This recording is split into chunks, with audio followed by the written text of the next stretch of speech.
Before starting, I would like you to think one moment on what is this for you guys? I know it's a bit obvious, and I'm sure most of you have thought this is a basketball, and actually that's what it is. But for me, it's not only that, but it's the door to entering success. And you know, since the moment I saw it open, I wanted to enter through it.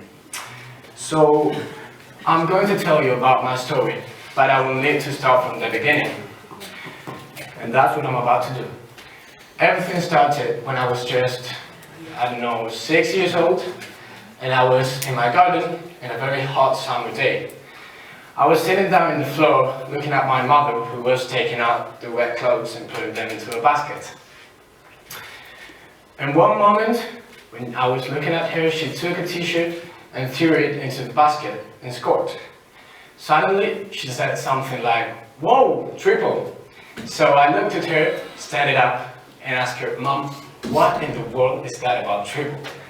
So she started to explain to me about all the rules of basketball, about what it meant to her when she played, because she used to play basketball when she was my age.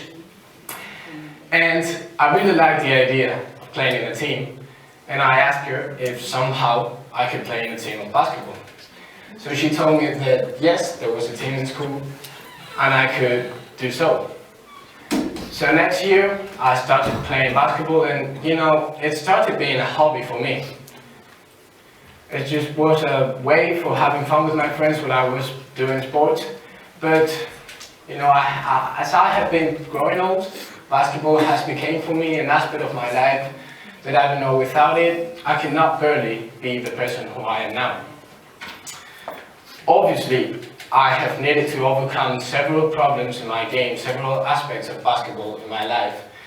For example, I remember in 6th of primary, when I was 12 years old, I was playing for the Novaschool team. Yes, we were very little. And I really had a very bad jump shot. The way I shoot was pretty bad. The way I put my elbow, even the way I jumped. And as I told you, I was very young. I was just 12 years old and nobody even cared. Nobody but my dad, who started to go with me every day to a field that was above my house. And we started going day by day, practicing my shot, practicing the way I jumped, practicing even the way I put my wrist after shooting. And I must admit that it was such a difficult situation for me, because it was a huge change in a very little amount of time. So for me, it was such a challenge with 12 years to change completely, to change my way of shooting into a completely different one. But I didn't want to give up. I just wanted to keep on going and try it, and that's what I did. So I started to improve, and next year, playing with my usual team, I passed from scoring, 5, 6, maybe 7 points per game to scoring 20, 21, 22 points per game. And that made the difference. So people started to talk about me. It sounds a little bit selfish, but that's what it is. And that summer, while I was in Valencia, because I've got family living there and all that stuff, I was at home with my cousin. And I remember I was chilling on my sofa when suddenly I received a call from my dad telling me that Unicaja, the official team of this province of basketball, wanted me to train once with them, just for letting them know if I was good enough to play with them, At the beginning, I was feeling very good, but I was quiet, I was serious. And in the moment I declined, I started to jump and scream at my cousin, "Rafa, I'm gonna play for Unicaja." And he was in the shower and didn't really listen to me, but anyway, I felt so excited. And that's why I came back to Malaga 1 week before. So I trained with them, and I'm not gonna lie to you guys, I think I did it really good. But, I wasn't tall enough. For playing basketball you need a height, and I don't really have that height. So when they called me back, they told me so. And I wasn't feeling bad. the opposite. I just felt happy. I mean, the fact of going with Unicaja for training once was just a dream which came true. And that was enough for me. So I kept on training with my team, with my usual friends, with some new friends that came to the team, and I was happy.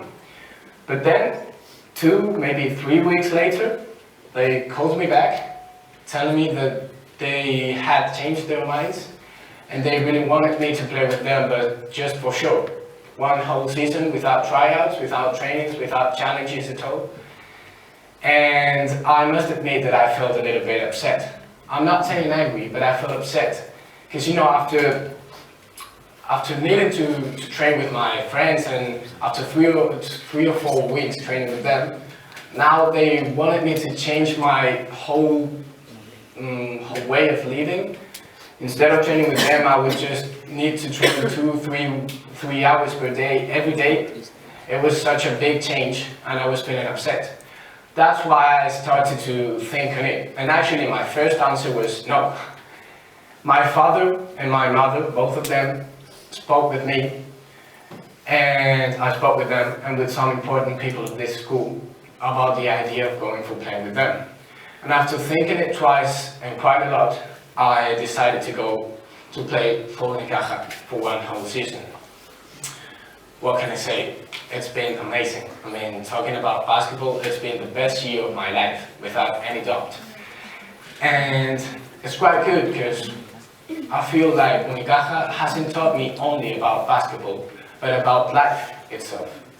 One thing I've learned is not to give up, as I told you before, guys.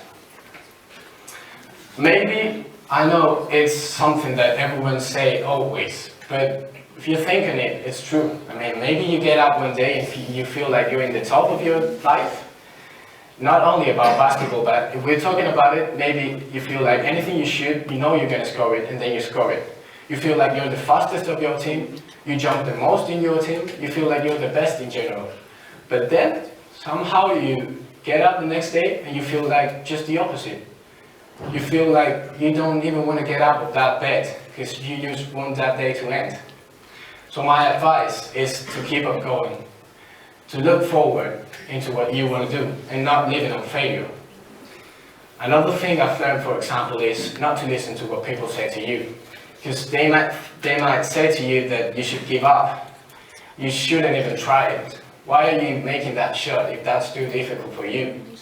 You know, that's the easy thing to tell me those things, but if you really start to listen to those people, then you will start to believe in them. And trust me, that's the worst thing you can ever do.